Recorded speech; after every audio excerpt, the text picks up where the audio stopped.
Any questions of Chris, Mr. Hennings, everybody? I think we've all seen what's going on, but I have a question for Mr. Hennings.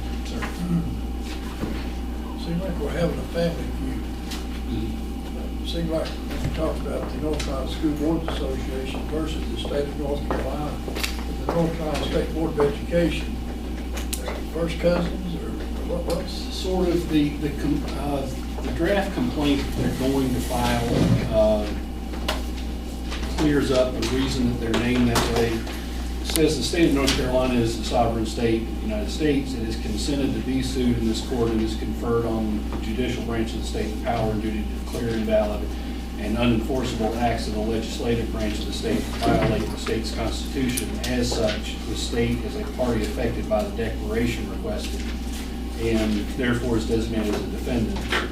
The State Board of Education is charged by that same legislation with carrying out the voucher system, and I think the State Education Assistance Authority is another part of that. So you have to. It's ultimately the goal of the lawsuit is to have that legislation declared unconstitutional under the state constitution. They have to name as defendants the parties that the state has to be a party to it because its General Assembly did this. The General Assembly itself is not a party you can sue. You have to sue the state. You have to sue the State Board of Education because they are a party to it because they're charged with carrying out the voucher system under that law. So that's why we named the State Board of Education in there, because yes, sir. That was just kind of confusing me when I read it a week or so ago, is that I'd like to stay on the good side of the State Board of Education and North Carolina State Education System Authority. I'd like to stay on their good side, but it seems like the school board's going to get on the other side, but what you're saying is just a formality. Yes, sir. And I promise you the State Board would not, I'm sure they don't feel attacked by this.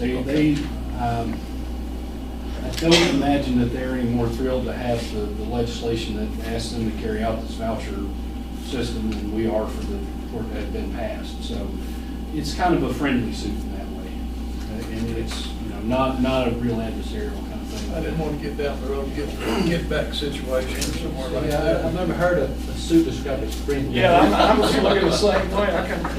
well, this is as close as friendly as we can get, John. Is that what it is? We'll clarify that. Any other questions? I make a motion that we include Macon County School Board in the lawsuit. I'll second. We have a motion then to include Macon County as one of the defendants in the ongoing litigation brought by the North Carolina School Board Association. I have a first and second. Any other discussion? If none, all in favor, signify by say aye. Aye. Any opposed? So moved. Thank you. And I'll exercise, President, please make a note that I also voted yea for action in terms of that. Capital outlay priorities, Dr. Baldwin. In your packet, you have two sheets. The first sheet is capital outlay priorities. And the other sheet you have a Macon County Schools needs assessment. Carabelle provided this needs assessment. It basically has the breakdown of costs for all that I have on the first sheet. The first sheet I've broken down our capital outlay needs in two areas: energy conservation and additional facility needs. The reason for that is partly due to the QZEP funding, if the county commissioners decide to go that route. And then the other thing is just to make a distinction between what we're doing in terms of actually saving the county money by improving some of our facilities. Union Academy, we have a building out there that's serving over 100 students at this time, and that's something that that need is not going to go away. That facility is a sound building in that we have utilities, natural gas, town water, city sewer, those sort of things. So it's a facility that we need to maintain and improve. But we do need to upgrade the HVAC system in order to save energy costs. New windows, drop ceiling, and improved insulation. Macon Middle School has an HVAC system that is nearing the end of its life, and we can conserve a great deal of money in terms of utility costs. We improve that, as well as do it before, replace the system before it actually goes down. East Franklin, Franklin High School, and Highland School all have windows that were put in place in the mid-'80s and have outlived their lifespan and are actually costing us money due to, we could improve our energy efficiency by replacing those windows. Some additional facility needs that would not be covered, necessarily covered by facility needs or are not connected to energy conservation are National Schools, the additional classroom over there to allow our art students to take classes in the building rather than a mobile unit. Replacing and upgrading some of the hardware at Union Academy, which is probably going to be necessary once we do the renovations that would improve energy conservation. The Macon Middle School locker rooms are in need of repair. And then at South Macon and Cartuja J, we have restroom sinks where the vanities are have a great deal of water damage. And what we'd like to do there is just remove those vanities and replace them with the wall units that we have at MBI and Iowa Valley. At the Facilities Review Committee meeting, Mr. Bill said that we needed to prioritize our facility needs and then get those to the county commissioners. And I have prioritized these to a degree, but if there are, you see that one needs to be priority over another, I'm certainly open to that discussion.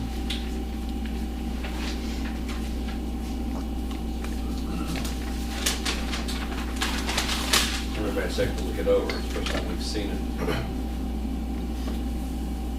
But based on what I've seen, I think Chris has done a good job in terms of, based on prior conversations we've had in terms of prioritizing. The only difference between this sheet you just went over and this sheet here is you've got the monies attached to it, right? The monies are attached to it, and I also separated them by energy conservation. That Union Academy, the additional facility needs of Union Academy probably would just be included because once you make those improvements towards energy conservation, you're going to pretty well need to replace the floors and paint and that sort of thing. Is there a total on this? Yes. It's a staggering figure. No, actually there is a total to the Union renovation, but there is not a total. I can get that for you. I just didn't know how many millions we were talking about. I used to feel it should be up in my head, but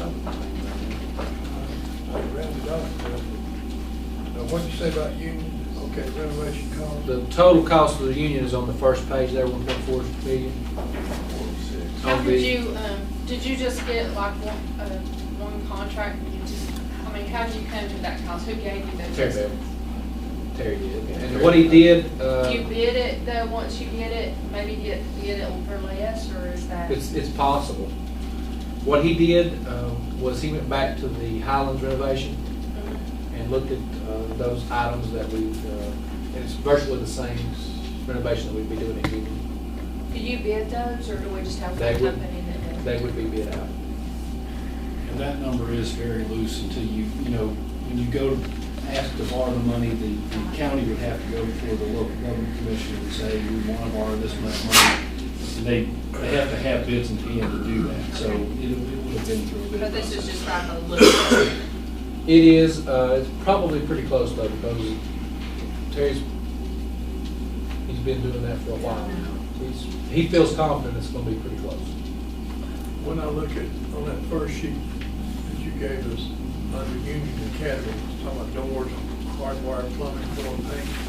Are you saying that comes out to 1.4 million? No, The total, the energy conservation, the HVAC, all of that, plus, You were there, those other things probably would need to be done, Chris. Yes. I'm gonna turn it around, but it's not included in addition to that, those figures are That's the 1.4. I thought close to $3 million, just quickly run through my head.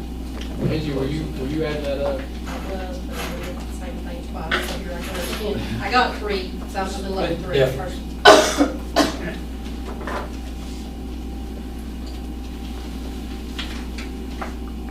But you don't have the ball. Not on that 1.4, no, that's just 1.4, just 1.9. Yeah, actually, Or did it? yeah, that, the $1.4 million is the total renovation at Union. No, I'm sorry, that's what included what the things you're recommending, so I'm telling Mr. Shields the wrong thing. That- Everything that you've listed is 1.4. Well, if you wanted to separate that out, you'd have to go back to that That's fine. Union. No, So where you said total renovation cost estimate, 1.4 covers both categories, both Yes. under energy conservation and additional facility Yes. needs. And I have the Union breakdown, the complete breakdown of Union Academy as well. But that- that'd be helpful. I actually missed Mr. Bell. He came by this afternoon to explain, and we would work that out, but I missed him, so I have the Union breakdown in my office. I can get that for you. no, I'm just trying to put a few numbers in. So everything is 2,993,743. Could you say that, everything again? 2 2 million. 2 million. 2 million. It is 3,993,743. So you're looking at $3 million, rounded up. Or 2.9. 3 million. 3 million. Minus $6.40. I guess this is just for information purposes, Chris has done it. It does warrant some discussion, I guess, Chris, correct me if I'm wrong. Board members, do you see anything on here as far as prioritizing that you feel like might, for Chris's purposes and also both with our facilities review committee that I represent, I mean, is there, Chris, did you basically put this starting on the front with Union, prioritizing what you feel is that is most important, or did you do that? Am I putting words into your mouth? Yeah, that is what, this list here is where I felt like the priorities are, but I'm pretty open. It's not a hard and fast priority. They're all pretty equal, in other words, that's what I'm saying. And then separated by energy conservation and just strictly facility needs. And then this sheet here has is prioritized as well without the separation of conservation. That came from Mr. Bell.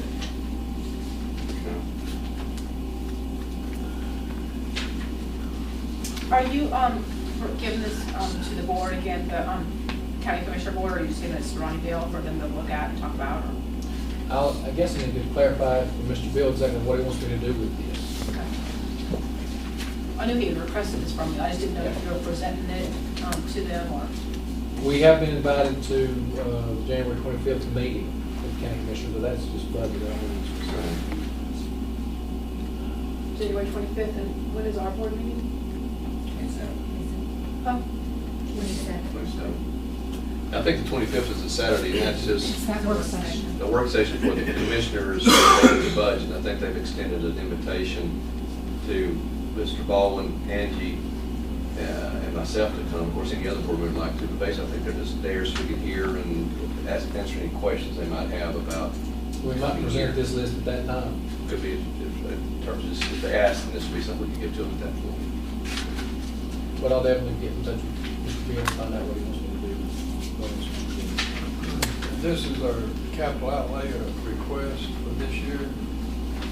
When I say the request, but it gives them an idea, I think, of what Mr. Bill, Stephanie, correct me what I'm saying. I think he said for us to prioritize a list of what we felt like our needs were, He did. and not necessarily say this is our, so-called what we're requesting, but give them an idea of what we foresee the future holding and the needs that we have, and some idea of what order we would look at.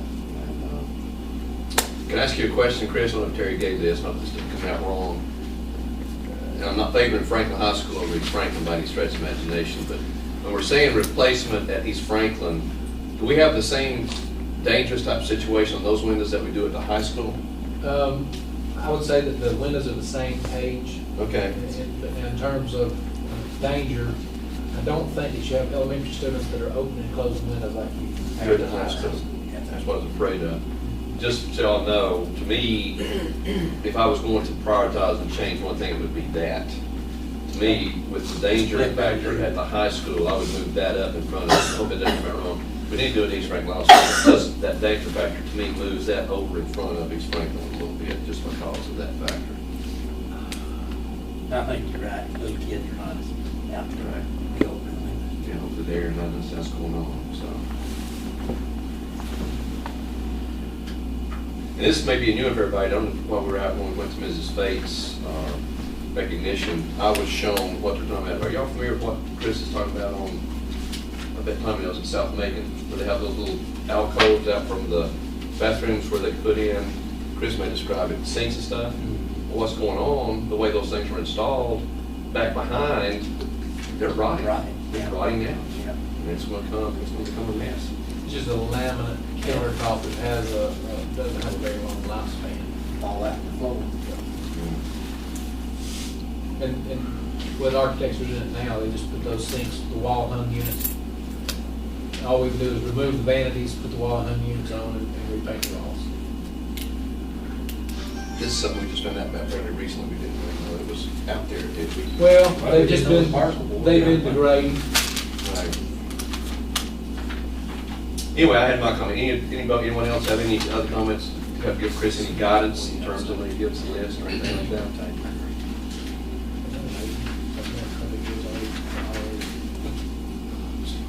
I was like, you done a good job.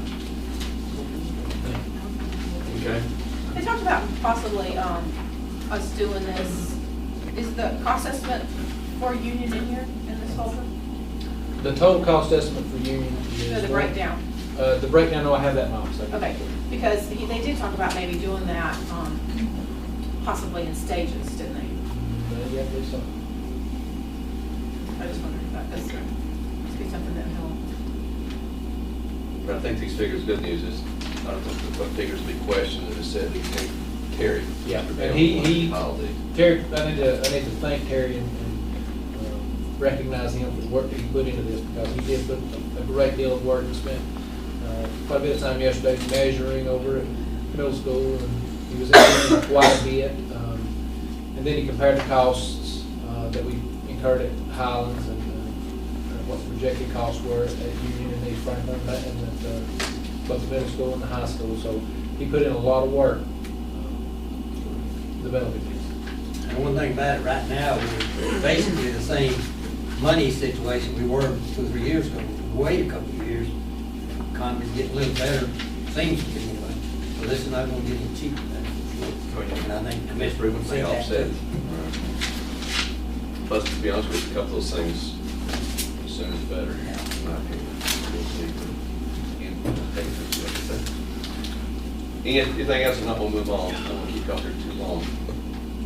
Next is discussion on the flexibility of testing, Dr. Baldwin. I think this is also for update, just news update. Yeah, we discussed this at the last school board member meeting that we had. We also discussed it yesterday at the principals meeting we had, teacher representative in attendance. And I expected we'd have teachers here today. I'm not surprised we don't have representation. Well, I shouldn't say that. I'm kind of surprised. They're teaching. True, true. There's some of this And stuff. really, I'll step in there because they're so far behind with just the land school. I mean, my wife, I know, and they're getting these kids ready for the testing in a Sure, week, yeah. and it's tough. Sure. And there's some of this stuff that the teachers probably don't want to touch either. Yeah. But we had, what the state has given us is the flexibility to opt out and exempt some of our students from some of these tests. We had a discussion yesterday about the ramifications of opting out of some of these tests. Those include how these will impact the teachers and their evaluations, particularly Standard 6. Not only will it impact the teachers who opt out of a test, but it will impact teachers later on in students' educational career. For instance, the fifth grade science test might be impacted by the fact that with teacher representation. Just want to let you know that we are still in the process of working this out. It will require the chairman of the school board's signature, my signature, and a teacher representative signature. So with the number of ramifications, which it could include the teacher evaluation, standard 6, it could include the school district's grade, because if we don't, or if we choose to exempt from the 4th grade science and social studies exam, the 6th grade science and social studies exam, the 7th grade science and social studies exam, what impact does that have on the 5th grade end of grade test, which we're required to take, the 7th grade end of grade test, and then of course the high school biology test? That could impact the school district's grade. It could also impact the 5th grade teachers, science teachers, end of grade test results, which would negatively impact their standard 6 and their evaluation. But now, I'm going to ask you as you go along, but the 5th grade doesn't have a particular science teacher, it's just the main teacher, right? So that 5th grade, so it would, Well, now at MVI, you do have departmentalized, oh, you do? yes, science teachers. At 5th grade? Yes. And what's their certification? Are they still elementary certified? They're just teaching a specific area? It's both at MVI, because you had that overlap between some of the middle school personnel that were transferred to MVI and some of the 5th grade teachers. So if you're certified K-6, you're highly qualified in any discipline. Right. But that 6-9 stretch, you're restricted to that license. And we have a couple of people that are just science or social studies or what have you that may be teaching in that specific discipline. And really, what you bring up is sort of what I'm concerned about, because you have now Helen Highlands who have different needs, different requirements. They're going to face different testing requirements. They may not have the space, they may not have the personnel to carry out all of these tests. So it's something that the principals are in discussion about how, whatever we decide must be district-wide, and it's for the next 3 years. Has to be district-wide. It has to be district-wide and for the next 3 years, and it requires a teacher signature. A 5th grade teacher signature? No, a teacher's signature. Doesn't stipulate, all it says is that it's recommended as an NCAE representative. That's what's recommended. So we invited NCAA representation here today. And that's kind of difficult because it's just going to work for one school, like you were saying, doesn't it? So, but you don't want to hurt MVI because Yeah, it's not the best for Highlands and then Halo. And I'm worried about those teachers at MVI, particularly the 5th grade science teacher. That test data is going to populate their standard 6, and they don't have a choice in that matter. Whereas we do have a choice here with the 4th grade science and social studies, the 6th grade science and social studies, and you have the list in your packet there of what tests we can exempt from. The ones that we were considering initially were the 4th and 5th, or the 4th grade science and social studies, English 4 at the high school, because Franklin High School and Nantahala both use the senior project in English 4 has 25% of the students' final grade. So if we've got the senior project where it's 25% of the final grade, and also a common exam or NC final exam that's worth 20%, that is a difficult position to be in as a teacher. Plus, the students are preparing for a senior project, which is pretty intense. And then to require them to also prepare for the common exam or NC final exam would be asking a lot of those seniors. Right, and you certainly don't want to be burden them too much because then they'll do nothing well because they're still playing and doing other things. Well, you said you were getting, I'll make sure I understand this right, you said you were getting feedback from the principals, but you also said you were getting feedback from teachers? What teachers were you getting feedback from? Well, we had teacher representation here at the principal's meeting. And were they those teachers that would be involved in doing those tests? They would be the teachers that would be involved in signing I know, this form. but wouldn't we rather be more and I'm just asking you. Yeah, because they're and the that's, ones- that's a good question, and the way that I'm thinking of getting the input from those teachers is through the principals. Because at the bottom line of this flexibility is that the direct impact is going to be on the teachers' evaluations. So they must have input into the process, and I'm really concerned about how we're going to sort through that information and then have one teacher sign off on this. Yeah, I was concerned about that too, because you're talking about teachers that may not even be affected by that. But I guess my only request would be. Well, and towards that, these principals are also very concerned about how their teachers are going to be evaluated. An elementary principal, I expect them to support their teachers and bring their, and they did at the principal meeting yesterday. It was pretty obvious that they were looking out for the teachers in their school. And in this case, I'm counting on the principals to get that input from the teachers, along with communicating to the teacher representatives that must sign off on it as we go through this process. There's one fact about all this, and correct me if I'm wrong if I say this, Chris, but I understood it. And this, sometimes I wonder how people are thinking. If I understand this right, Chris, correct me if I'm wrong, is that the standard for science, the threshold, are going to be based off of not science scores, but off of the reading and math comprehension scores. Yes. If The you can fifth imagine grade, the fifth grade end of grade science test. The baseline for that test, in other words, what they predict the student will score on that science test is going to be based on how well the student scored on the third grade and fourth grade reading and math test.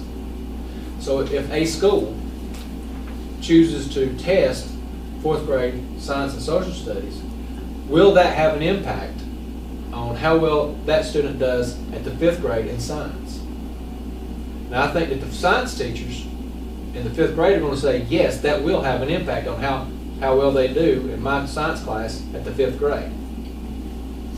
And you're judging that because you know if a teacher knows that test is coming up, they are going to prepare that student for it to some degree. There will be an amount of test preparation, yes. Otherwise, they might have a tendency to stick more with that. Well, Especially in schools that have the teachers that are teaching everything. They may have a tendency to go with that math and reading, a full-time instead of putting that science in there. especially with the Read to Achieve legislation that we're dealing with this year. Well, this is still all going back to, we're having to work around all these tests about what we're educating our children. I mean, it's just we need to stand up and say, this is not acceptable for you to be testing our children to where they can't be taught. I mean, we are taking away from our teaching, and we're not giving our teachers the trust that they deserve. Well, we're also, if you notice what's going on here with this conversation we're starting to have now, is that we're starting to pit teachers against teachers. Well, and I'm opposed to that. I'm just opposed to being any part of a pitting a teacher against a teacher. It'd be like me going to a job site and saying, okay, boys, half of you guys are getting a raise and half of you aren't. What kind of productivity am I going to expect from my other half of my crew? Basically, you're just touching the thing on the key about this 25% thing too. Well, and what about the morale of the people, or I just don't understand how we are supposed to, and I don't understand why, I just think we need to stand up against it for our teachers, and not just for our teachers, but for ourselves and our students. Ultimately, the best interest of the students. We're pitting our teachers against each other is not in the best interest of our students. I agree. So what can we do about it, Chris? What can we do instead of just, like we said, we can talk in this room all day long. It doesn't do anything. So what do we do, John? You've already signed the resolution, or you're going to. It's part of what you're asking there. Just remember this word, implosion. Can be a strategy by people who want that to happen. You can't curtail that. It's going to happen because they have the power to make it happen. So you're saying it doesn't matter what we do, whether as a parent or a teacher, or as you know, that we can't do anything about it You because, can fight it, but you're fighting the machine. So- Well, there are other things that we can do as educators, and that is that we've got to maintain a level of professionalism. We've got to keep focused on the students. We can keep our focus and do what's right for the students that are in our schools. And to me, that's probably the strongest thing that we can do right now. And then, as a central office in a school board, we can do the best that we can to buffer our students and our teachers from legislation and policies that we may not necessarily agree with, but we still have to comply with. And I agree with that. I think we're doing everything we can as a district to comply with the law, because that's the first thing we got to do. which I totally understand that. Make it clear through School Boards Association and other entities that we don't necessarily agree that the law is just or constitutional in some cases, and, you know, but still staying within the boundaries of it, because we don't have any choice. And do the best we can to buffer our students and faculty, students first, faculty second, from the effects of that legislation. And I hope people will vote to change this. Well, just an example of how stupid some of this stuff is. To me, a couple of days ago, I'm teaching first grade. All right, these kids coming out of kindergarten, going into first grade, they can't read. Some of them can, but most of them can't. Most of them are learning to read. Third grade's first place was testing for reading. But she's giving these kids written math problems. Why can't they learn math? I didn't have written math problems till I was 4th, 5th grade. Don't think. I mean, it's been a long time. But, you know, this is taking time because she has to stand there and read every problem because they can't read words. Well, I think that's a good point. You know, you keep hearing that public education is broken. Public education in North Carolina is broken. Now the expectation is that kindergartners will be able to read by the middle of the kindergarten year. Exactly. I didn't have kindergarten. Right, we did. So I don't understand how public education is broken when what I see is much better than the education that I experienced a long time ago. Well, I think you make a great point, Chris, and you pointed that out to me one day when you were checking me out, and I have thought about that and repeated that many times since then. Because I think that we need to start seeing that when people say that education is broken. It's not. Go into these classrooms. These kids, what my daughter is learning is absolutely amazing. And I think we should be giving these teachers and our system credit for this instead of just going along with the fact that our system is broken. Is it perfect? No, because, I mean, the standardized testing alone makes for a debate that I think that's incorrect.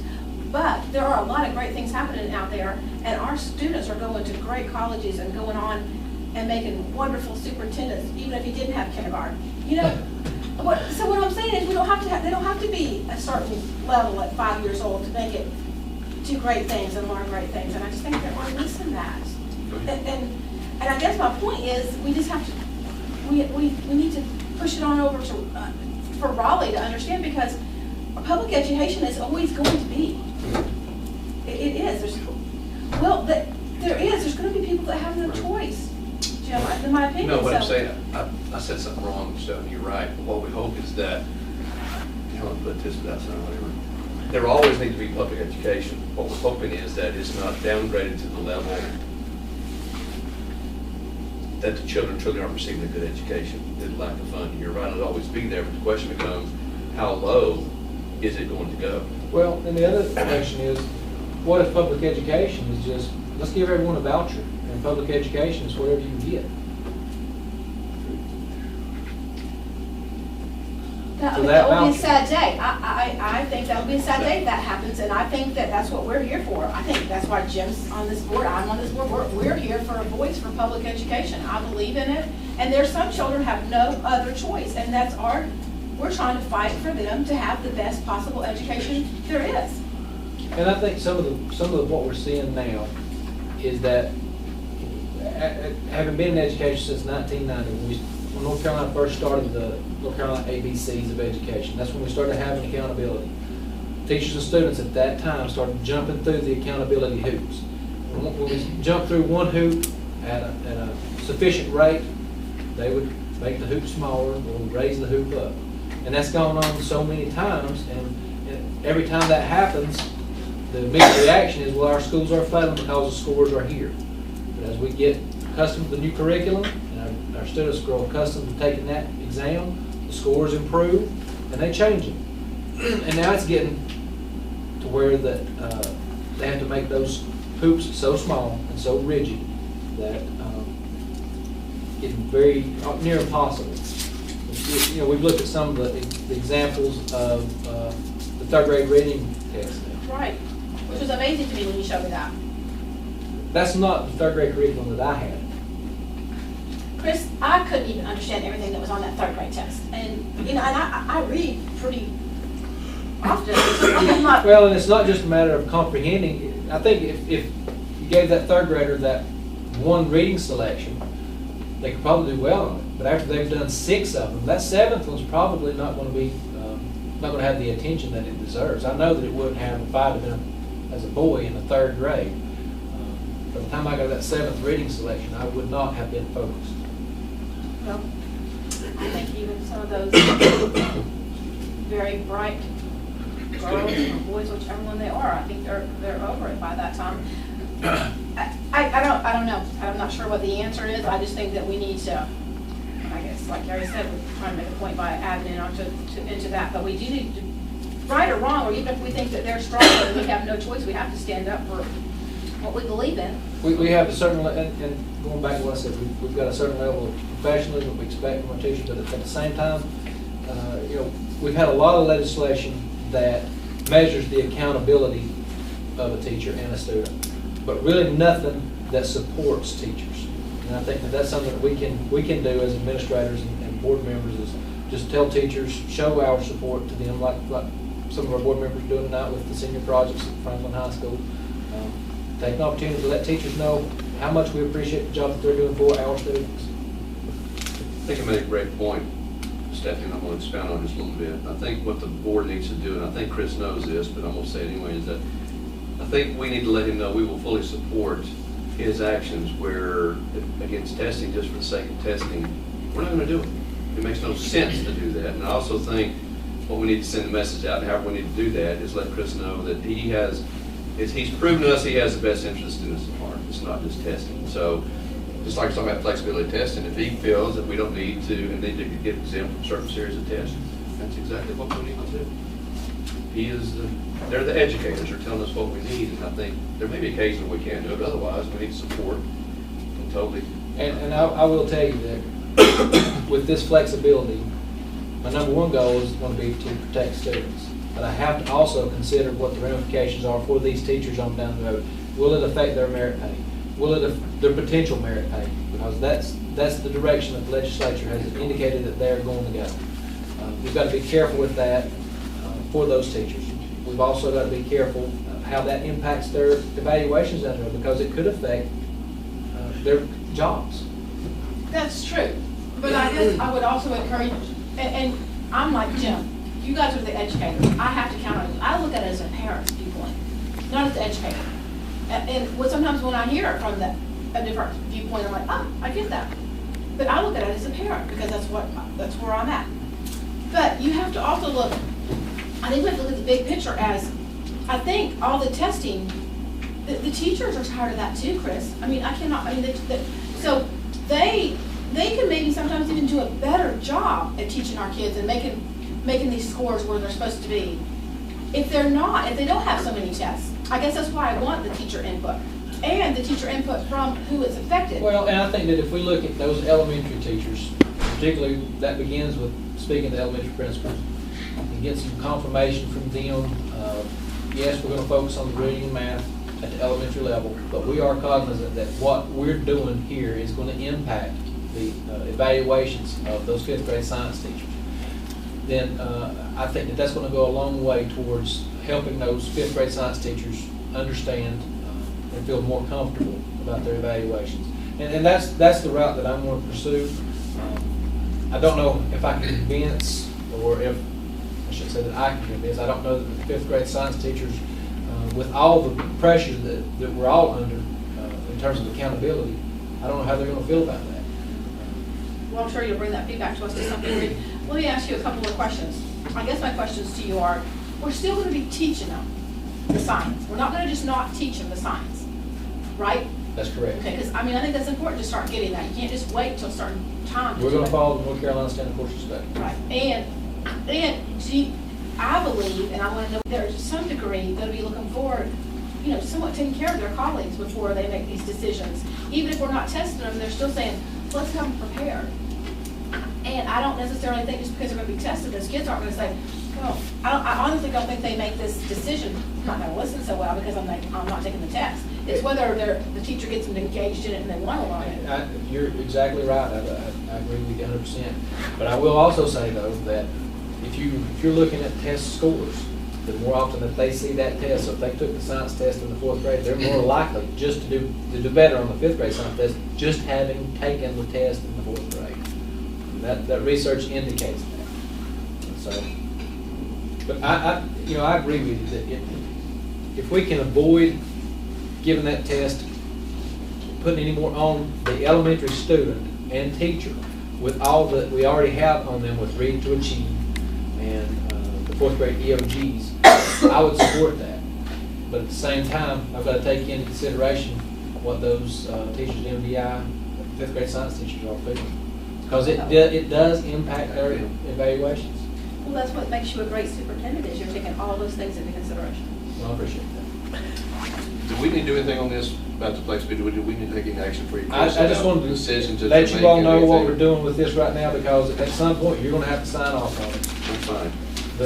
Let me ask you one other question, Chris. What is your initial feedback coming back from your principals and your teachers? Well, there was quite a bit of feedback yesterday. Of course, the elementary principals brought forth their concerns about adding a test.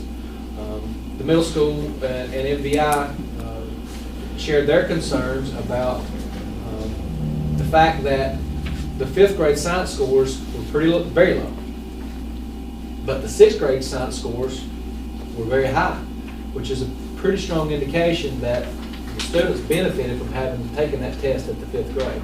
So they brought that out. There was a lot of conversation. The teacher representatives that we had here also pointed out that we don't understand how this is going to impact the teacher's evaluation and merit pay, which is looming. So before we just opt out, we need to take into consideration how that might impact them down the road. The other thing is that, even at Franklin High School,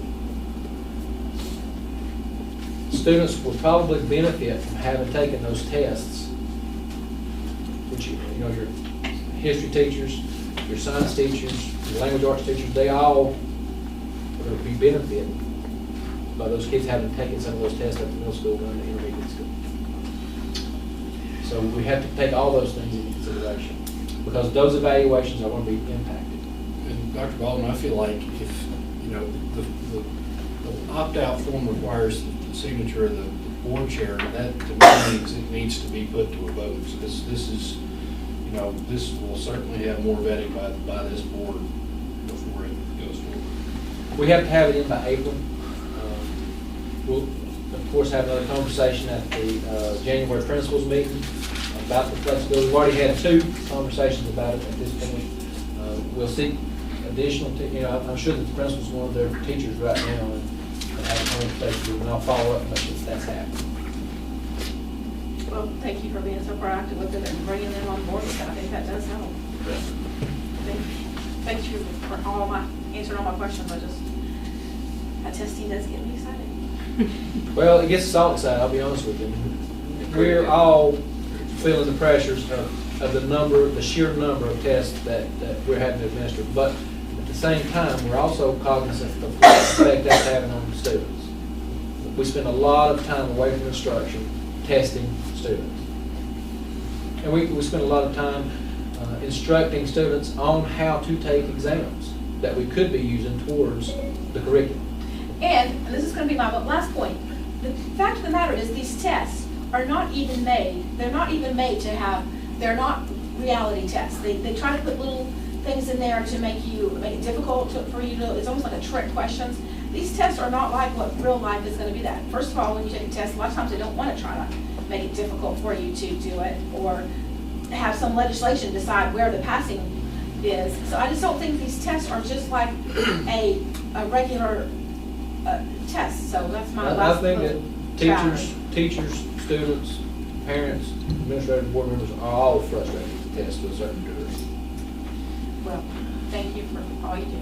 So one time, things like Chris mentioned, there's actually, it's been shown there's bias in the testing. A test is only as good as the person that makes it. And what they're finding is that there may be biases built into the test by even the creators and producers of the test due to self-interest, because it benefits them. So the question becomes, how do you use tests that have bias built into it? And you're going to tell us this is what we use to grade or evaluate our teachers Right. and our What they make students? and everything else. Are you kidding me? I mean, you can't produce a test that you can tell me for 100% sure it's even tell us what it is we're supposed to be told. So there you Are go. y'all familiar with Pearson? They're the major test creator, and They're at all of our conferences. they sell all this, they create a lot of tests. They also create a lot of remedial products that help students get ready for these exams. Well, they found in China that students over there are not prepared for college. And guess who's ready to step in and help those students become? I bet Pearson is for a certain dollar amount. They're gonna help a lot of Chinese students become college ready. So where, education is, people should not Few. have availability to make a dollar on. There you go. Well, see, that's what we're all trying to do. Everybody, and I may have told this story before, but I was right down Mexico, run into this guy. He'd been an airline pilot. He was an engineer. He had more degrees than anybody in the world. And we got talking about our testing and whatever. He was now, this was 5 or 6 years ago, teaching in China. And he said, beat yourself on the back, because he said, right now, you're ahead of everybody. But he said, in China, the way they're doing it, he said, you're going to be a third world country. And you know, his predictions are coming pretty true. We're working our way down the ladder instead of up the ladder. And that's scary. I'm gonna move on and say one final thing. In my opinion, you can't trust those results because I don't think you're comparing apples to apples. I think the criteria they're using to determine how that ranking is skewed, and whenever that's the case, you can make any ranking you want to show whatever you want to, and I think some of that comes into play. So I promise not to keep us here too long. Everybody good? We'll move on. 25%, because this kind of leads in with whatever in one of the conversations, one of the words that Gary just used. This is the most, what's the word, a more clear example of trying to lead exactly into that I've ever seen. Enough said. Before we start the discussion on 25%, in your package, you've got some statistics from the National Center for Education Statistics. Show me what that looks like. Thank you. What you have on the left side over here is the actual dollars that a teacher earned back in 1969-70. That's the first column. All the way through 2012-13. That's the actual dollars. Then on the right-hand side, of the yellow column there, you have the current dollars. In other words, if the 1969 dollars were in 2012 money.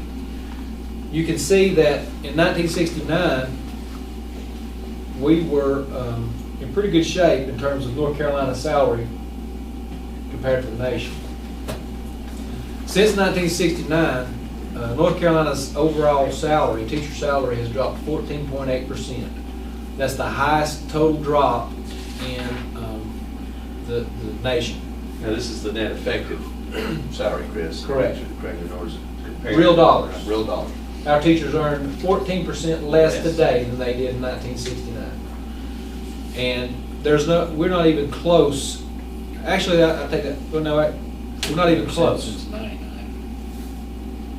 What's that? It's down 14% just since 1999. Oh, yeah. We're actually paying them in dollar value, about $40 less than we did in 1969. Yeah. Yeah. And the next closest state is Indiana at 10%. 10% drop. We're not even, I mean, This is a national statistic that we are leading by a significant margin. And that's something to be proud of. Now, I'm going to segue from that into the 25%.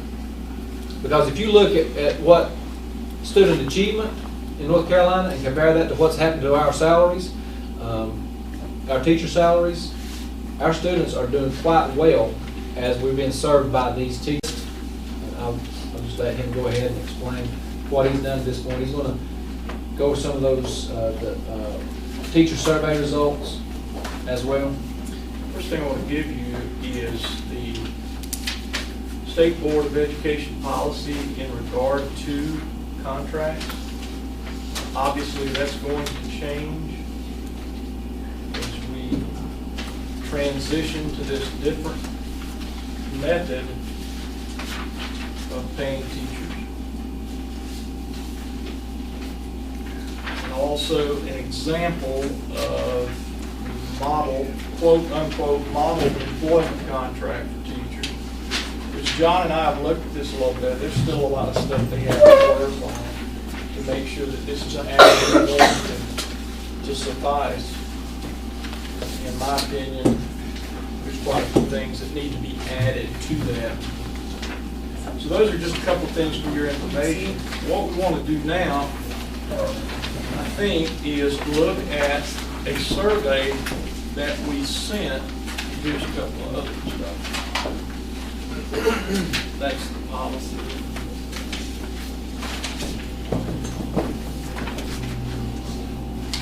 We sent out a survey to our educators.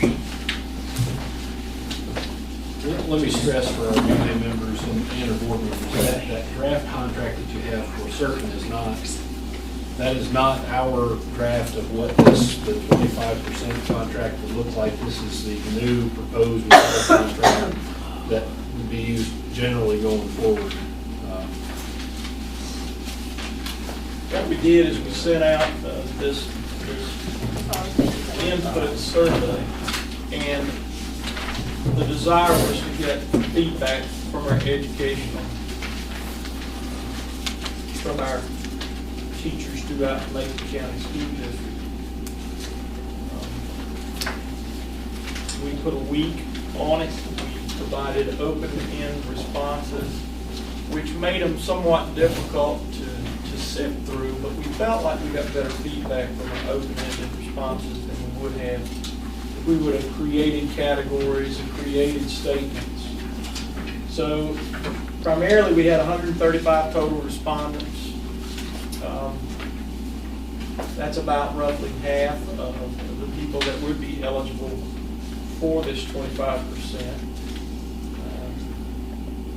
You can see a breakdown there in question 2. Most of those primarily were classroom teachers. There were a couple of others. If you look on to question 3, this is where we begin to break down our data. We listed 7 things or 7 opportunities for them to prioritize. 62 individuals answered this question out of the 135. Some chose to, some chose not to. But of the ones that chose to answer this question, we took the first first 3 priorities and we broke them down categorically as best we could.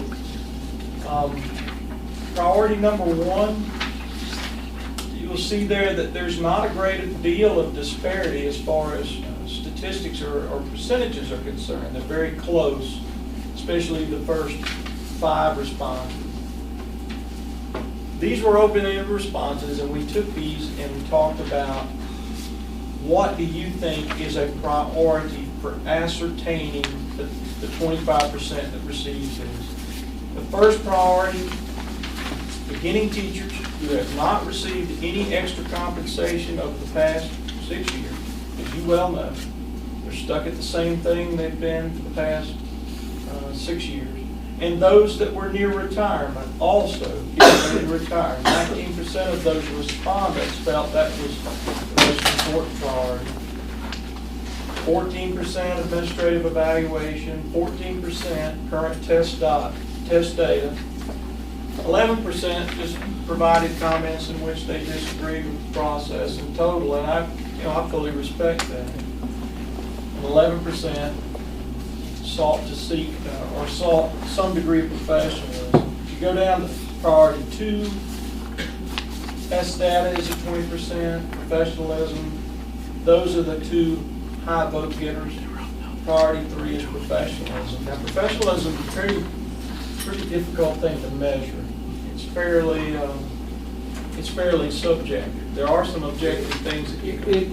And that's a good point, Dan. And it is something that we can measure from the teacher evaluations. The only issue that we have, or the major issue that we have with doing that is that the evaluator is going to be different at each school and have a different set of criteria for exactly what professionalism is. So in other words, a teacher at, say, South Macon could be doing the same exact job at Cartucci and receive a different evaluation in terms of professionalism. So for us to use the teacher evaluation, which measures professionalism, and use that to sort our teachers out would be unfair. Because we use different evaluators at each site. So those are our priorities for things that teachers wanted to have included. Question 4, to me, is maybe even a better question, a better response. What would, I'm sorry, Dan, I'm sorry to interrupt. Before you move on to number 3, I just want to point out that some of these I'm not sure you could use to make that evaluation, because the statute is specific on the concession law is specific that it's supposed to come from a review of the performance and evaluations. Well, right. Whether you're a beginning teacher or somebody who's near retirement, I don't think that's has anything to do with performance or evaluation. So. But it does also, the thing that we wanted to do is to try to get some feedback from teachers as to other methods to help us sift through these numbers. But we've been told, John, that we can use other criteria such as additional duties and that sort of thing. And even if you're projecting to do things in the upcoming school year. And I don't have any problem with that, because I think that's performance. But our list was created with the 2, and we'll get to the list in a moment, but our list was created with those 2 things that the statute requires. Right. 3 years in proficiency. Right. Okay. And then as far as any disaggregation of this list, my understanding is we get a little more latitude. I don't know if we want to be more latitude, but that's my understanding. Question 4, what should not be included? And interestingly enough, the first one is test data. Then you have the 16% that disagree, and again, you've got those other Can I responses. point out some of the test data and point out that not all of our career teachers have any test data. Physical education teachers won't have test data. Our art teachers or music teachers will not have test data.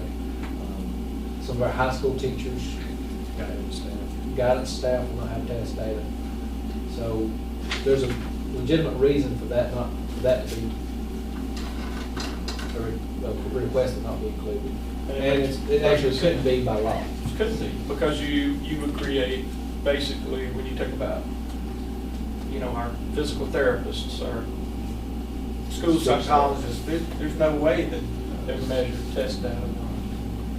Additional feedback, we did have some additional responses, open-ended.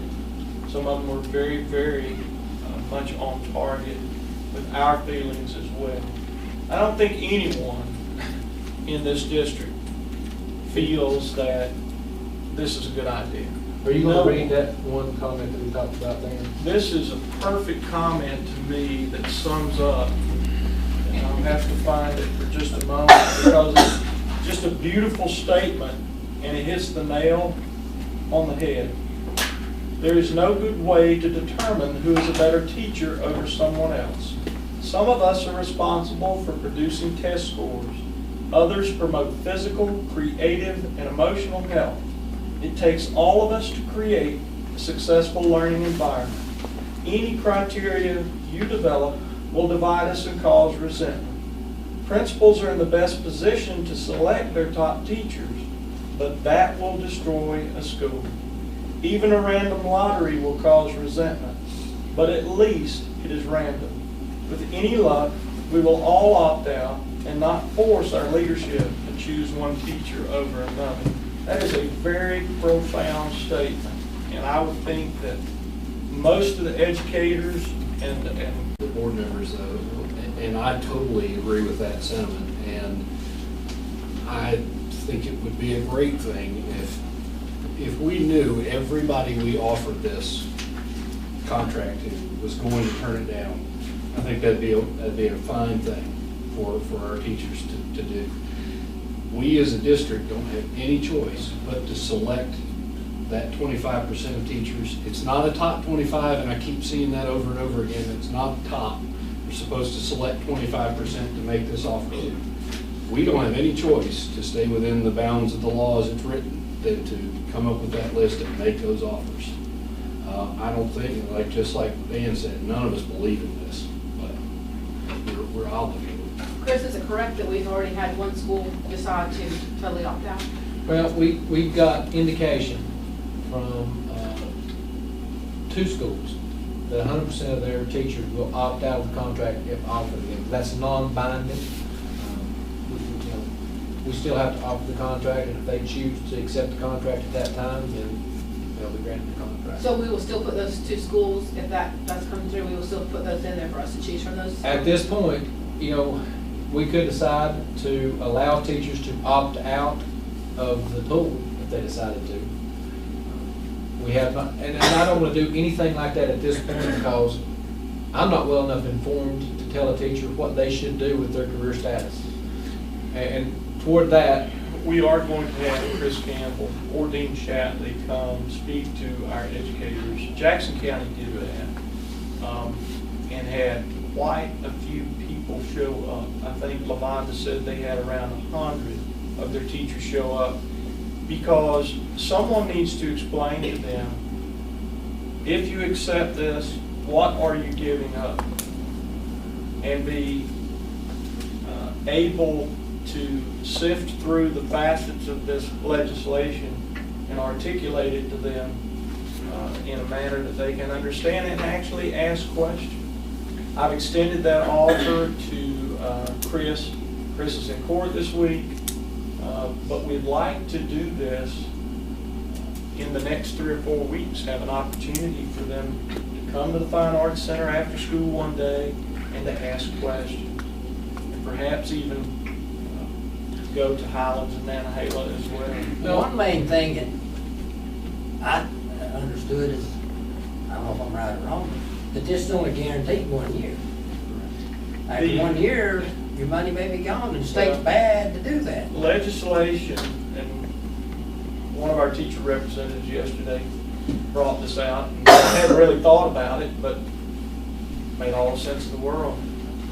The legislature is not allowed to earmark funds for future legislatures. It's a biennial budget. So every 2 years, you have that biennial budget. Well, we're in the first year of the biennial. The second year of the biennial, of course, will be next school year when this contract is offered. Who knows what happens beyond that? Well, if we vote anybody in there with any common sense, it won't come back here again. Can I follow up on what Tommy just asked? As I understand, it's a biannual contract, but so far, the only monies that were set aside is just for the first year. Is that right? Even though it's so-called biannual, they have only set aside monies for the very first year, and we have no idea after that. Correct. Well, they came up with this crazy notion in one of the years, and then the next one has the $500 set aside for something like 21% of teachers, and it's not clear to me. I've looked at the fiscal note, and I'm not clear on whether they thought they were setting that aside for 21% of what they were thinking of as classroom teachers. When the guidance that we now have from the Attorney General's office is, although it's not an Attorney General's opinion, but they are of the opinion generally that teacher means teacher as it's always meant. And so regardless of how many the funds set aside, we've got to make this offer to guidance staff. You know, If they're selected. Anyone Exactly. that holds a current license that serves in a capacity of which they're dealing with children are included, According to the Attorney General. according to the Attorney General. But we feel like, honestly, I feel like that's probably going to be redefined if I in know fact this we- legislation continues. We talked about this before, and I can't remember, but I noticed here it says that 95 or 70% of them said, I plan to reject the contract and salary offer. What happens if every teacher that's offered this says, I don't want it? What We've are we- done, are we we've done our required- duty. We don't have to do anything Our else? duty is to offer it to 25%.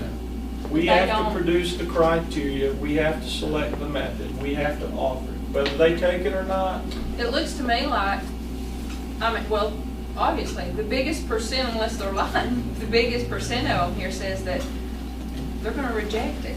So, And it is that is a problem? it's a one-shot deal. We are supposed to formulate this list of 25%, offer them the contract, and if every one of them turn it down, if We don't half have of to them go turn it back and down. pick another Right, 25%. we don't move on down the We're list, not we don't obligated find to do who's that. next, we don't have to make 25%. So And that's if what I'm we talking compile, you compile a list of the 25%, Total we number offer it of to that right now that's 69 25%, teachers. they all turn I it believe it's down, we 68 don't have last to do year. another list. It's just Yeah, done. right now, the So- top 25% consists of 68 teachers.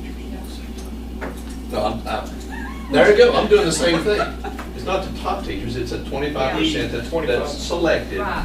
Then there's 68 people that will be offered. Well, are you gonna have teachers come back and say, well, I heard so-and-so got it, they turned it down, I wanna be considered. Well, down that's a for very that good point. I 25%. want to go back to what Stephanie said a second ago, and that was that she'd heard that we had schools that have opted out. And I want to point out that we have had several schools that the teachers have generated some sort of a document. This is not, the administrators have stayed completely out of this, or at least that's what the word I'm getting back from them, is that they've stayed out of it. It's been completely teacher generated. But what I'm concerned about is just what you said, is that, you know, what is the culture and climate of our schools going to be like next year with teachers that say that they will choose the contract when we've got so much support for, scarlet letter. Well, I think Ms. Bates at that meeting we had made more sense than what, I mean, you know, she's a top teacher. She's got programs that she's been sharing with every first grade teacher in her group there. But if they even think it's based on their seniority or their professionalism, you ain't getting my dadgum lesson plan or anything like that. We're killing the program, our kids and everything else. I hope There you I go. hope we have that we look at the teachers who are high quality, that are finishing 3 years. You have an opportunity, those 3 years, you have an opportunity to hold on to them for 4 more years. They don't gain anything. If you've been here 3 years, next year was your 10 year, but if you can bring those teachers into the fold to say, look, take the money, take the contract, we need you, you're our lowest paid teachers anyway, we need you, this is the hook that you need to get those teachers involved in. What did we say, 22 teachers? what the, That would be at the, Angie and I went through that this afternoon, and I didn't have an opportunity to actually tally them up, but you'd be surprised, it's not. well, We that's a looked at third. years, well, what we looked at was years 4 through 8, because obviously 3 and below doesn't get the opportunity. Well, sugar, it's in here somewhere. Here we go. If that It'll group, take me a minute to count those it up. would, in my opinion, I know they may be trying to do it, I just want to go along with the group here at the school. But we should all support them. They're the lowest paid teachers anyway. And you don't need to be losing those high quality teachers. Find a way to hook them in for 4 more years. Because you don't know how this thing's gonna spin out, in 2014. Well, the thing is, but are we not, maybe did doing a disservice to them? But I'm gonna use a There's no couple. money for it after the first year? I think, Let me use. Well, I think the point that Mr. Shields is making there, though, is that this is the only way that we can offer them a 4-year contract. Contract. These other folks, I've got it. yeah, they're gonna give that 4-year actually, they're gonna give up tenure for a 4-year contract. But they're already contracted through 2018. There's 65 in years 4 through 8. And we're having to talk legal matters here, and I hate this. I'm gonna let you forward to do, I don't think, but let me ask you, Arbitrary, is arbitrary and capricious, if you just chose a one group without having any other criteria to base it on? but I think what I've read, it's fallen into our laps. Well, it has, but you also have that designation, it has to be a fair system, it can't be, Just as a general That matter. question wasn't on the little thing that went around. Just as a general matter, a school board is not allowed to act arbitrary and capricious. Right. Just as, it doesn't matter what it is that you're in. If you were challenged, you have to show some rational basis for what you're doing. I guess just for our consideration, Might is what it be Gary's suggesting. discriminatory?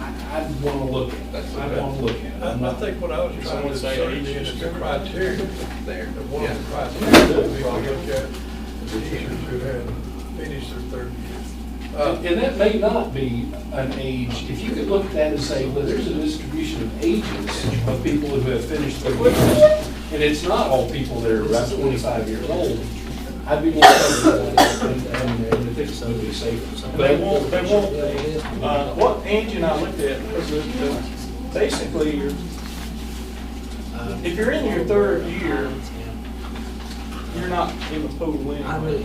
So what we looked at, we looked at 2 things. We looked at people from year 26 and up, in other words, those people that were getting ready to retire. We sort of looked at those 2, and we looked at years 4 through 8, that little span there, of which they're not getting paid much. And those are the teachers that have, that's what, the newest ones that have achieved the career status. Newest ones, well, some of them Right. have achieved and some of them haven't, because you have to sign your 5th contract. So some of them are career status and some weren't. Well, that's what I'm saying. Some of them are in their 4th year. So they have not, they would have gotten to coming up. Basically, we could say that they were gonna be getting tenure. If we were retaining. But there's another group of teachers that I think you're, And they have. at each school, they do a teacher selection. Right. Those teachers should be put on the market to say yes or no. They are selected by their colleagues at the school, by their peers, as somebody representing our school. And so their names, in my opinion, should be out there. They've already gone through a criteria. So if you look at the teachers with the late years, you look at the early years, you look at the teachers of the year that they've chosen from each school, you would have a pretty good pool.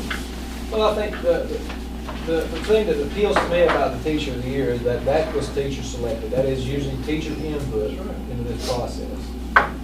So how far do you just to be the judge of that, how far would you go back? Just last year's pool, or 2 years ago, or 3 years ago, or?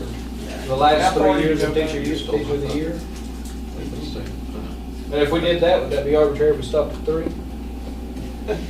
Yeah. John, My wife snap made the it about schedule. 5 years. I guarantee you, in the mind of a plaintiff's attorney, yeah, that's arbitrary and capricious. Yeah, And it's enough to get us in. Some of the things And that that goes back to the suggestion of the initially licensed teacher, Mr. Shields. If I'm a 5th year teacher, I'm gonna say, well, why did you stop at that level? Just simply because they've not been offered a contract? So they're earning a little bit less than they are? I'm still a better teacher than they are, and I can prove it. You know, what we're hearing is, and this is just general statements from legal counsel.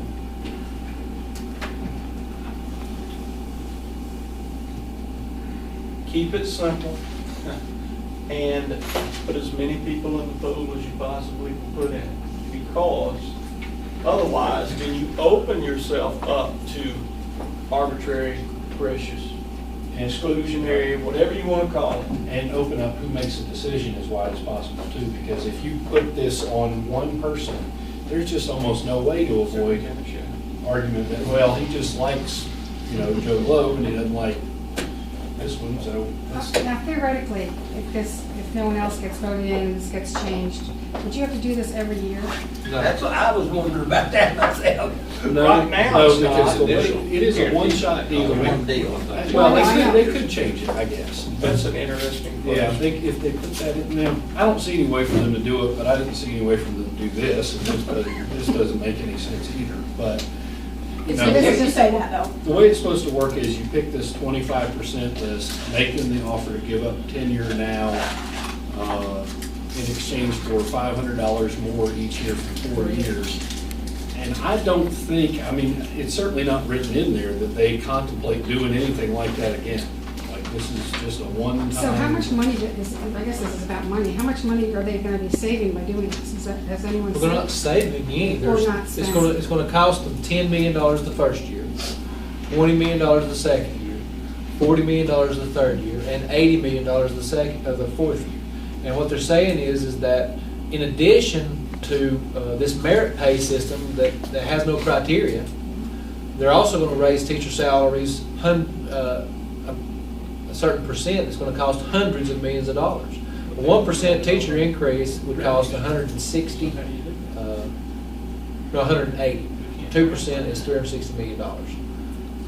And while we're talking on that subject, I wanted to bring up something for the board. I know that NCAE put out a position paper on this 25% that said, among other things, that their recommendation was for local boards to honor the commitment of the $500 per year cumulative, regardless of what funding is provided by the General Assembly. And I'm here to tell you, that is like Russian roulette. I've looked, and Angie probably needs to double check on this, because I have trouble getting She's past big one on of it the over there right things. now. But That's Totally. if this district, if this district had a foot the bill for $500 per year cumulative, and all 25% of the teachers that we have that are gonna be eligible accepted it, and you didn't have any state funding, it's like $350,000 over 4 years. Then where would that money come from? But I don't know. Well, that's just for the guy work, but They can- it quadruples within the 4 years. Yes. What you do is you can take, basically, if I'm right, correct, the total cost would be 68 times $5,000. Okay, So but you're why talking would about we, $340,000. why would we fund It's something that we don't even believe in? But you're in a contract. Yes. When you do that contract, So we have to make the contract? No, no, Should no, the no, state no, make let me the clarify, contract? what John is saying, that's what NCAE is recommending, that if we go into this, that's how we should approach it. Am I understanding right, John? Right, and we've always had, our teacher contracts have always been, you know, even if the teacher gets tenure, it's, you know, it's always been tied to funds, it's always been with the local board. I mean, they are, whether they're paid from state, they're our local employee.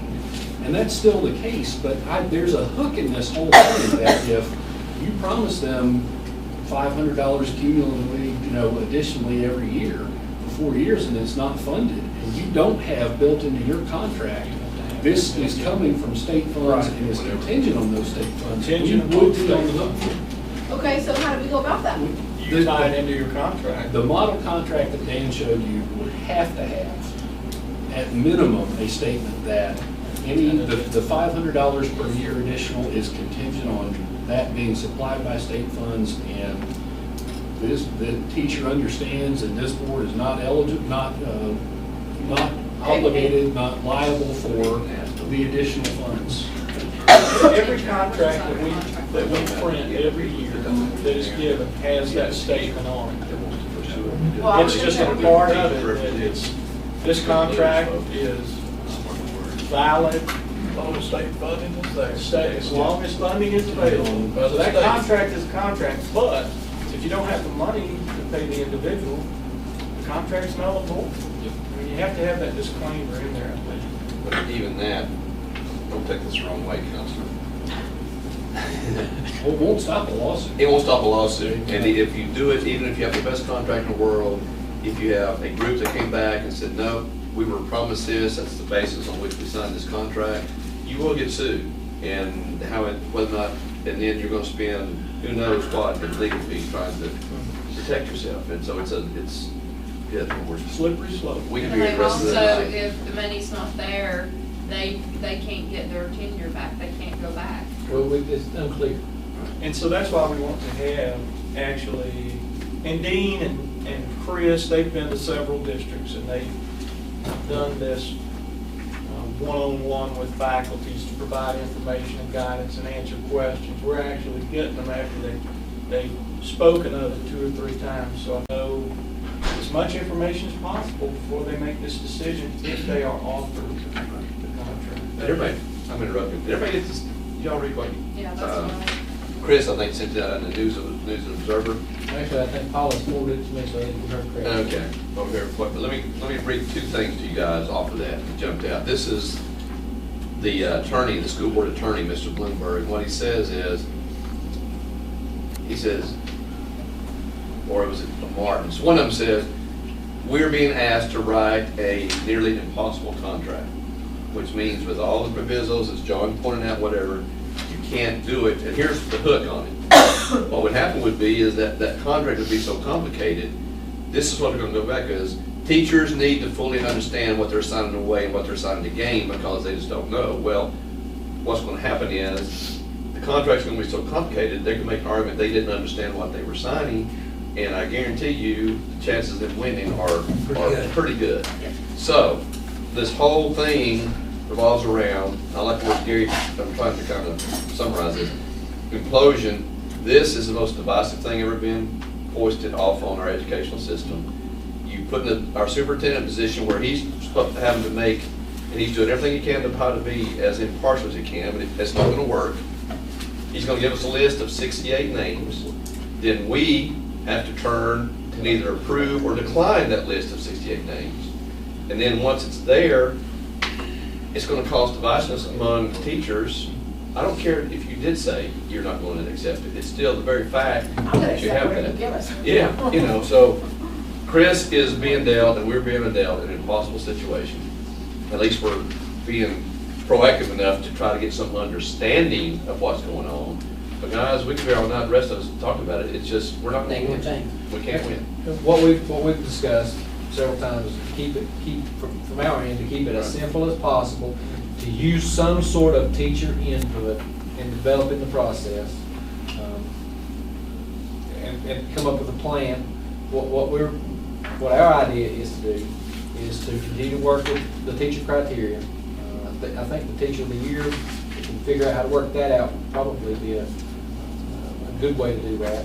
But what I think about it, How far back? Yeah, how far back You would know, you go? it's one of those things. I love when I first heard Gary say what it, do and you- my little cynical brain started What are you thinking out tied like to? You that. could get Like 6 5 years, what about the one in the 6 6 years. Yeah, exactly. You go back enough, you fill But out at whatever, 68 from. whatever criteria we use, there's going to come a point where we'll have to use some sort of a lottery process or a random selection process, because there's no way that we can select exactly 68 teachers and use criteria that's not arbitrary and capricious. At some point, we're going to get to 75, and then I'm going to say, well, I like I like 75 over 74, so let's move them up. And I'm never going to be able to explain to number 69 how 68 got it and they did.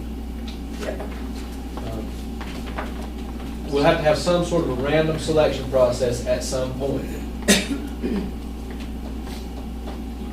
So what I'd like to Let's all propose. move to Wyoming, and that's where the highest increase. What I'd like to propose is that we continue to work with the teacher criteria, incorporate that somehow into this process, determine how we're going to come up with the random process, come back to you in February, report on where we are, bring some sort of a plan to you in March that you can approve, and then in April, bring you a list of 68 names. Now, in terms of that, we That's tax time, man. we Same need month. we need to make a decision, or at least begin to make a decision on some of these things with that list. in that list, you've got the folks that have stars beside their name, they're itinerant folks, so they actually work at multiple schools. Now, we can do this, we can incorporate them into the selection process a couple of ways. Number one, they're assigned to a school by payroll. They get paid in the school. We can leave them with that assigned school, or we can actually pull all the itinerant folks out and put them into their own school, which is, it looked like the school on the last page, the itinerant teachers, if you understand that.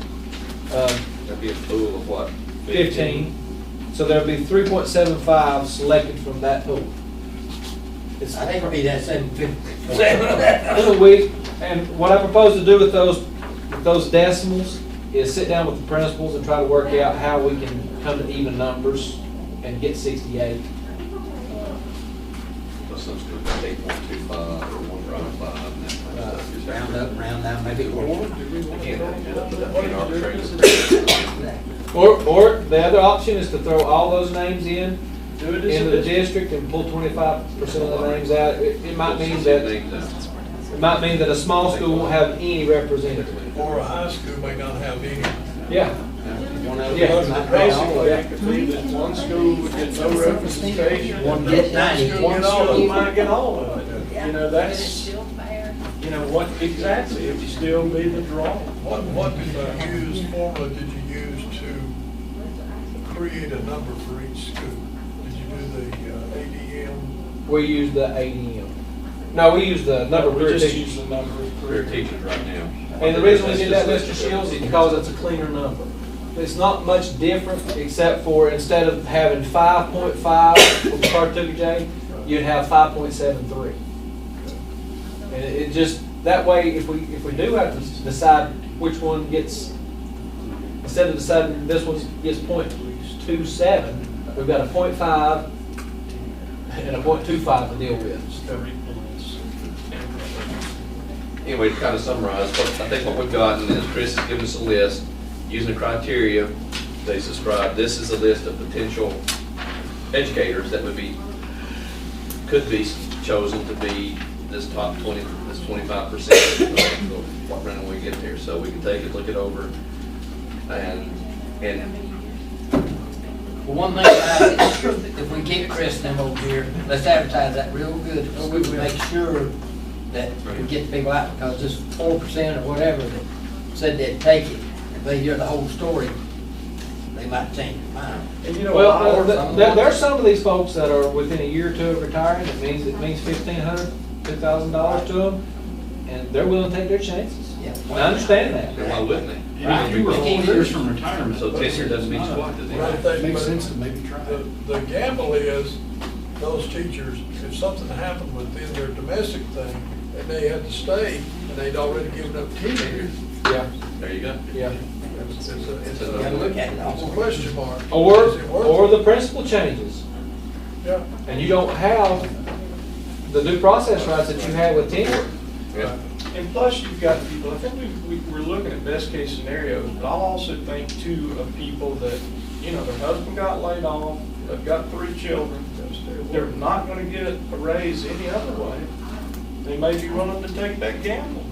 I mean, you've got to keep, that's why I don't think we can quote unquote opt out as a school or a district. We have to offer and let people make There would up be their no mind. way. It would have to be That's what the law individual. says. Just follow the law. We have to follow the That's law. all you do, whatever happens. Let me happens. clarify one thing, make sure I understood. So that initial list, and I think I'm right, I just want to make sure it's clear. We offered those, whatever amount is declined, we do not have to then go back down another list or select replacements for them.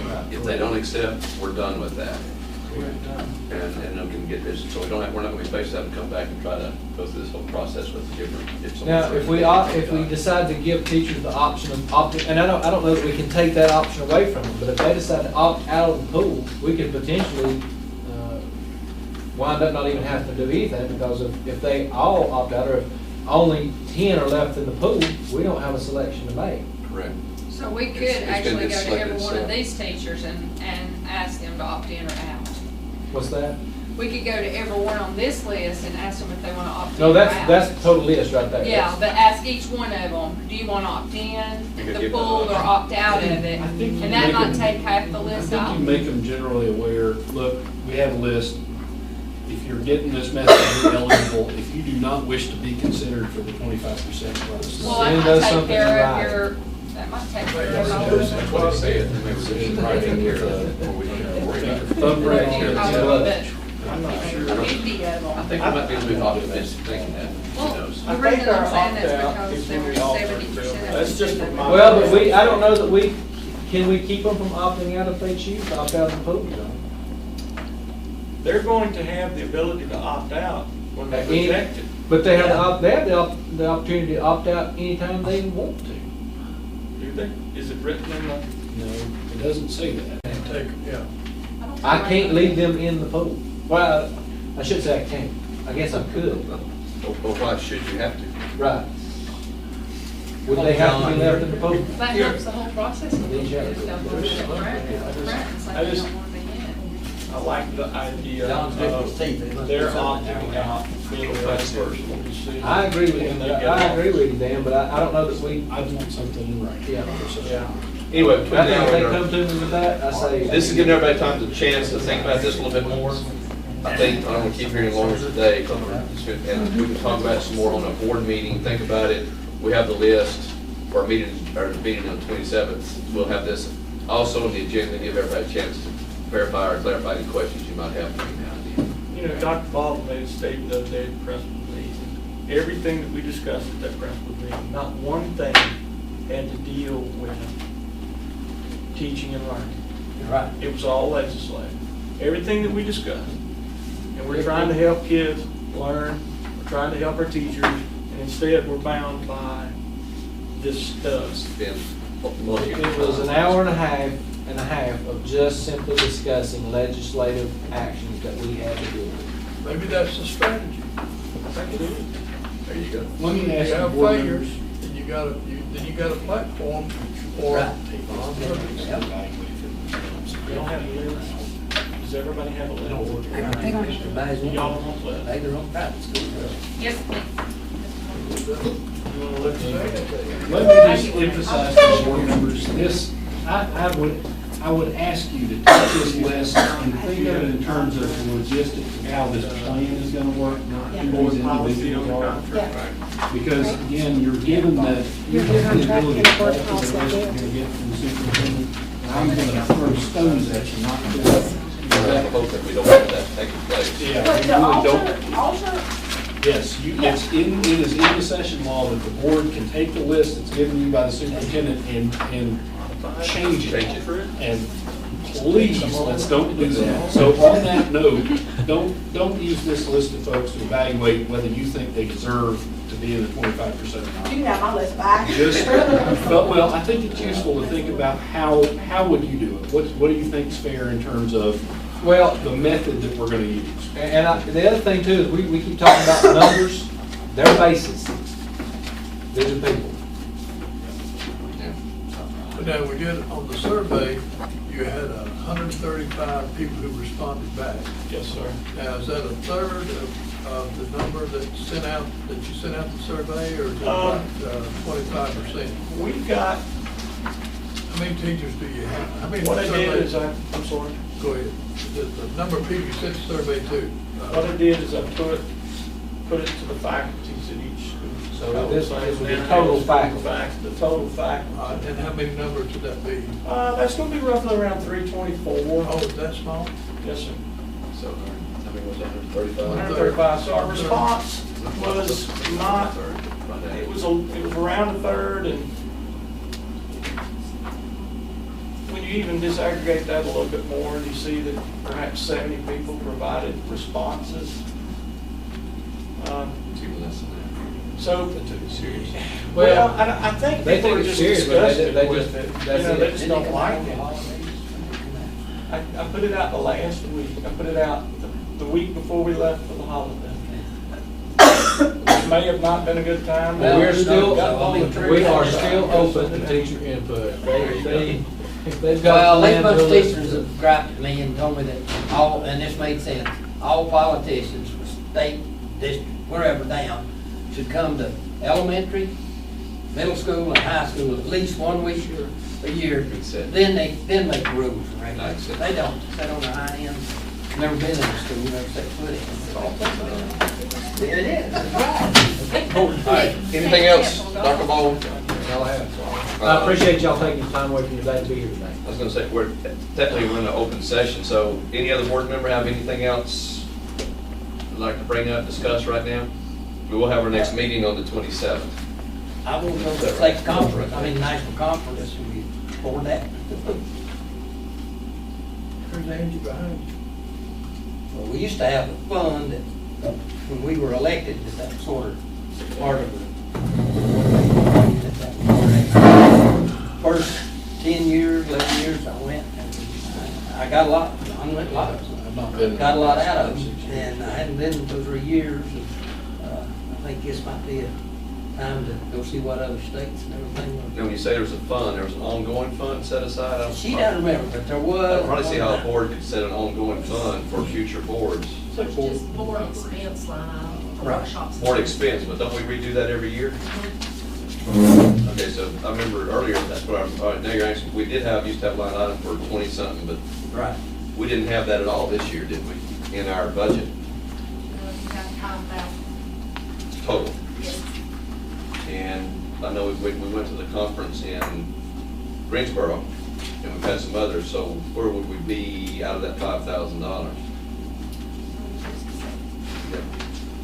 Maybe we can think about that between now and, Well, we You need to may go have to pretty get quick. your registration stuff. what I said is it for the next board meeting, you have to have it in? We should, because normally we used to do it in November, December, because the housing is the main problem. We're actually over a little in it, but you also do have a travel allotment, that's about $1,200 in it, but no. That's for the reimbursed mileage for our two that or go here, there, and wherever. So what we would do is that if we take that, then that's gone from benefiting them, correct?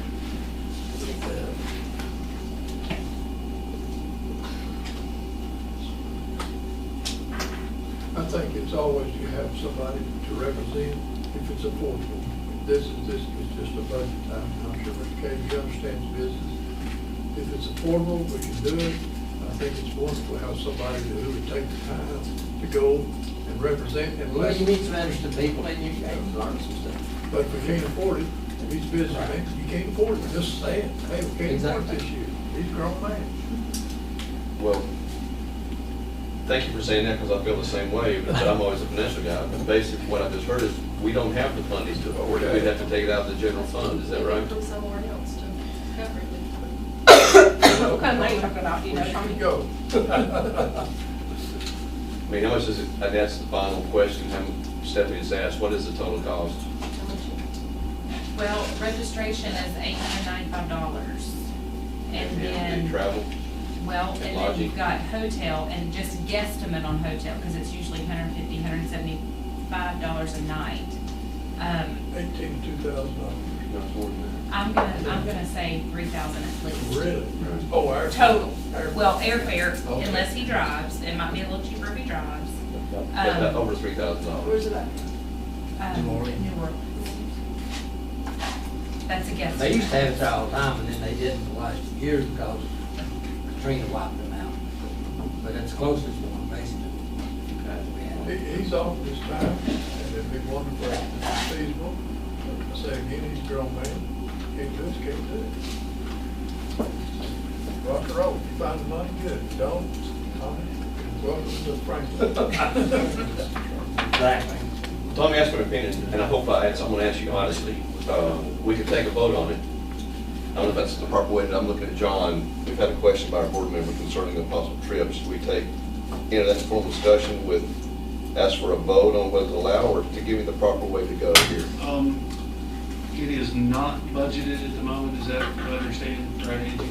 No, there's not that much left in there, King County. Okay, so you need at least a motion and a vote to reallocate funds for that purpose, I think. And And I think what you're aiming at is authorization of him to go as representative of the district.